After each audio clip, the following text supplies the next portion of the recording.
আসসালামু আলাইকুম।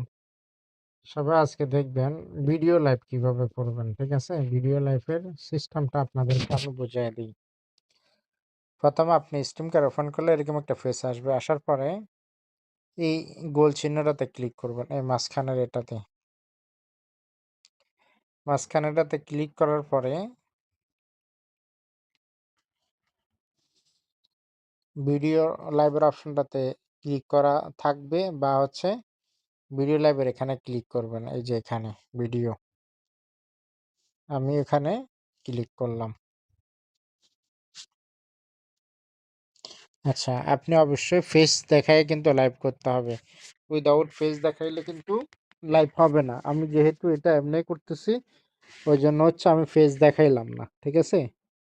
আমি তো শেখানোর জন্য করতেছি, ওই জন্য আমি ফেস দেখাইলাম না এটা। তো আপনি ফার্স্ট এই যে বিউটিতে ক্লিক করবেন। ঠিক আছে? বিউটিতে ক্লিক করার পরে এখানে দেখেন ফিল্টার আছে। হ্যাঁ, অনেকগুলো ফিল্টার, আপনার যেটা ভালো লাগে ওটা লাগাই নেবেন। হ্যাঁ, লাগাই নেবার পরে এখানে ক্লিক করে দিলেন।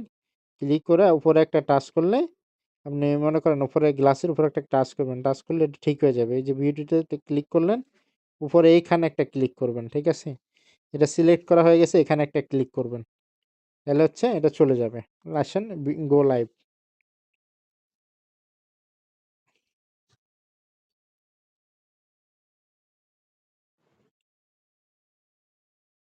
আমার লাইভটা কিন্তু অলরেডি ওপেন হয়ে গেছে। ঠিক আছে? একটা কথা বলি, যেটা না বললেই না। আপনি ফার্স্ট এসে কাউকে কলে নিবেন না কখনো। ঠিক আছে? কাউকে কলে নেওয়া যাবে না। আমি যেহেতু এখানে কথা বলতেছি, ইউজার আসলে কথা শুনবে। এজন্য আমার কলটা আমি মানে কথাগুলো মিউট করে দিচ্ছি যাতে কেউ না শুনে। এই যে মিউটের অপশন এখানে। আচ্ছা, আমার এটা মিউট হয়ে গেছে। এখন আমি মিউট করে দিছি। তো এখন দেখেন আপনি লাইভ করার জন্য মিনিমাম ডেইলি ১ ঘন্টা করতে হবে। ১ ঘন্টা করলে একটা ডে আসবে। ঠিক আছে? এই যে দেখেন, আর কলের অপশনটা দেখেন, এই যে এখানে ক্লিক করবেন সর্বপ্রথম। যে এখানে ক্লিক করার পরে কল অপশনটা যদি এটা অন করে দেন, আপনার কলে কেউ জয়েন দিতে পারবে। না হলে কেউ জয়েন দিতে পারবে না। তো আপনি যদি নতুন হয়ে থাকেন, অবশ্যই আপনি নতুন হবেন। যেহেতু আমি নতুনদের জন্য এই ভিডিওটা করতেছি। আপনি ফার্স্ট কাউকে কলে নিবেন না। যেহেতু আপনি বুঝেন না। ঠিক আছে? কলে নেওয়া যাবে না কাউকে ১ম অবস্থায়। আপনি ২-৪ দিন গেছে, একটু পুরান হইছেন, তারপরে কলে নিবেন। কলে যদিও নেন, মিনিমাম ১০ লেভেলের উপরে আইডি হইলে কলে নিবেন, না হলে কলে নিবেন না। লেভেলটা বুঝবেন কিভাবে? মনে করেন আপনার এখানে ইউজার আসলে এখানে ইউজারটা শো করবে। কোথায় ক্লিক করবেন আপনি? ফার্স্টে এখানে ক্লিক করবেন। এখানে ক্লিক করলেন। ক্লিক করার পরে এই যে এখানে হলো র‍্যাংকিং। কেউ যদি আপনারে গিফটিং করে সেটা আসবে। এখানে উইকলি, এখানে মান্থলি। ঠিক আছে? তো আমি ভিউয়ার্স এ ক্লিক করলাম। এই যে ভিউয়ার্স। ঠিক আছে? এখানে ক্লিক করে দিলাম। ক্লিক করার পরে যদি কোনো ইউজার আসে সেটা এখানে শো করবে। যেকোনো ইউজার আসলে এটা এখানে শো করবে। আমি বুঝতে পারবো যে আমার এখানে ইউজার আছে। ঠিক আছে? আর আপনি এই যে ৩ টা ডটে ক্লিক করবেন। আমি সিস্টেমটা বলে দেই যে ৩ টা ডট। ৩ টা ডটে ক্লিক করার পরে যে এখানে দেখছেন টাইম উঠতেছে। এখানে ১ ঘন্টা হইলে একটা ডে আসবে। তো আপনি ১ ঘন্টা থেকে একটু বেশি করার চেষ্টা করবেন। বেশি না করলে হয়তো সমস্যা হইতে পারে। ঠিক আছে? এজন্য এখানে ১ ঘন্টার বেশি, ১ ঘন্টা ৫ মিনিট করলে একটা ডে আসে। আর এখানে আপনি ১ মাসের মধ্যে ৪০ ঘন্টা আর ১৫ টা ডে করতে হয়। ১ ঘন্টা ৫ মিনিট করলে একটা ডে আসে। ঠিক আছে? এই যে দেখেন আমার এখানে একজন ইউজার আসছে। তা আমি আপনাকে চেক করায় দিচ্ছি। এই যে দেখেন। এই ইউজারের উপরে আমি ক্লিক করলাম। ঠিক আছে? এর উপরে ক্লিক করলাম। ক্লিক করার পরে এটা শো করতেছে। এর লেভেল ২ লেভেল দেখছেন? এখানে লেভেল। এই যে এলবি, এটা লেভেল। ঠিক আছে? আর এটা এর সাইটেরটা ক্রাউন লেভেল। যে হোস্টিং করতেছে না সে, তার আইডি যে অফিসিয়াল হইছে এটা সেই লেভেলটা। আর এখানে দেখেন বি দেখা যাইতেছে, একটা মাইক দেখা যাইতেছে এর পাশে। ঠিক আছে? এই জায়গায়।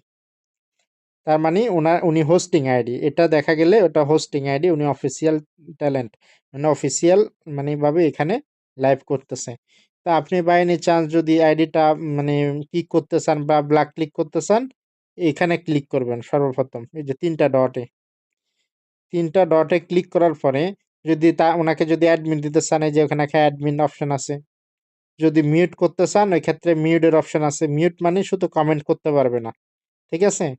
আর বোর্ড আউট মানে উনি আপনার বোর্ডে আসতে পারবে না। এই বোর্ড আউট হচ্ছে অনেকগুলো অপশন আছে যা আপনি কখন কত সময়ের জন্য বোর্ড আউট মারতে পারবেন। মানে কিক করে দেওয়া আরকি। ঠিক আছে? আর আশা করি কাউকে কিক করবেন না। কেউ যদি গুরুতর অন্যায় না করে, আপনাকে যদি ব্যাড কমেন্ট না করে, কিছু না বলে তাইলে কোনোভাবে কিক করানোর কোনো অপশন নাই। কিক করা যাবে না। ঠিক আছে? তারপর হচ্ছে add to block showroom. Add to showroom block list. তার মানে হচ্ছে এখানে যদি আপনি ক্লিক করেন, আর কখনো সেই লোক আপনার বোর্ডে আসতে পারবে না। আর কিক, মিউট আর ব্ল্যাক লিস্ট এটা সহজে কাউকে করবেন না। যদি কেউ অতিরিক্ত ব্যাড কমেন্ট করে ওই ক্ষেত্রে কাউকে করবেন। ঠিক আছে? আর তারপরেও এখানে আপনার হচ্ছে ফিল্টারের অপশন আছে। এই যে দেখেন ইমোজি। এই যে এখানে ক্লিক করলে এই যে এখানে ইমোজির অপশন আছে। ইমোজির অপশনে ক্লিক করে আপনি হচ্ছে আপনার ফিল্টার চেঞ্জ করে নিতে পারবেন। তারপরে পিকে, এই যে র‍্যান্ডম পিকে, যে পিকে তে ক্লিক করলে পিকে আসবে। আর এখানে যদি দেন র‍্যান্ডম মানে যেকোনো কারো সাথে পিকে স্টার্ট হবে। বা আপনি যদি কাউকে ইনভাইট করছেন এখানে, এই যে আমি হচ্ছে ইনভাইট করার জন্য এমনিতে হচ্ছে দিলাম। দেখছেন? আপনার যারা ফ্রেন্ড হবে ওগুলোর সবগুলোর আইডি সিরিয়াল বাই সিরিয়াল আসতে থাকবে। ঠিক আছে? এখানে নিচে আসবে। দেখছেন? আমি চাইলে ওনাদের সাথে পিকে দিতে পারবো। দেখছেন পিকে লেখা আসছে। তো এটা হচ্ছে পিকে সিস্টেম। এটা হচ্ছে ৫ মিনিটের জন্য আপনি কয় মিনিটের জন্য পিকে দিতে চান? ৫ মিনিট, ১০ মিনিট, ১৫ মিনিট ৩ টা অপশন আছে। যেখানে দিবেন ওখানে ক্লিক করে আপনি ওই ফ্রেন্ডকে রিকোয়েস্ট দিবেন। তাহলে হচ্ছে পিকে রিকোয়েস্ট হবে। ঠিক আছে? আর এগুলো হচ্ছে গিফটের। এগুলো গিফটের আর গেমিং এর অপশন হলো এখানে। এই যে একদম লাস্টের আগেরটা এই যে এটা। গেমিং এর অপশন। ঠিক আছে? তো আপনারা গেমিং দেখার দরকার না। আপনাদের হচ্ছে মূল যে জিনিসটা টাইম এবং ঘন্টা যেটা এটা আপনি চেক করবেন এখানে। আর মিউজিকের অপশন আছে। আপনি চাইলে এই যে মিউজিক লাগাইতে পারেন। মিউজিক আছে। তারপর হচ্ছে শেয়ার দেওয়ার জন্য WhatsApp এ শেয়ার দিতে পারেন। তারপরে এই যে মিউট আনমিউট এর অপশন আছে। মানে এগুলো সব আছে। ঠিক আছে? তো আপনি যখনই লাইভ করবেন মানে প্রপার ওয়েতে একদম সুন্দরভাবে সামনে বসে লাইভ করবেন, আপনার গিফটিং ভালো হবে। আপনি যদি শুয়ে থাকেন, বসে থাকেন বা হচ্ছে কাজ করেন, অন্য কাজ করেন তাহলে এক্ষেত্রে আপনার গিফটিং হবে কম। আপনার আর্নিং ও একটু কম হবে। আপনার আর্নিং করতে একটু কষ্ট হবে। ঠিক আছে?